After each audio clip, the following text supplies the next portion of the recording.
கணக்குகள் பரீட்சை எழுதுன மாதிரி வரும்போது ரொம்ப பயமா இருக்கு. திரும்ப திரும்ப பயம்ன்ற வருது.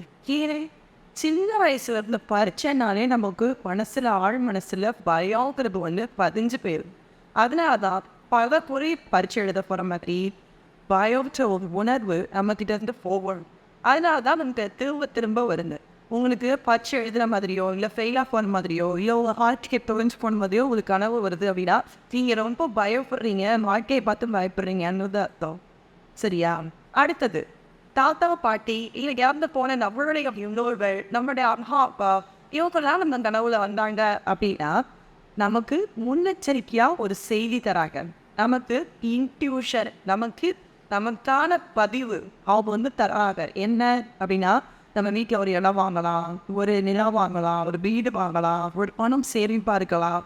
நீங்கள் ரொம்ப முன்னெச்சரிக்கையாக இருங்க. ஒரு வியாபாரமாக இருக்கலாம், அதை பார்த்து நடந்துக்கோங்க அப்படின்னு சொல்லிட்டு உங்களை எத்தப்பட்டாங்க முன்னெச்சரிக்கை கொடுக்குறாங்க, வார்னிங் கொடுக்குறாங்க. எல்லா விஷயத்துலையும் பார்த்து நடத்துக்கோங்க, யாரையும் நம்பாதீங்க அப்படின்னு சொல்கிறாங்க. அவங்க நமக்கு நல்லது தான் செய்வாங்க.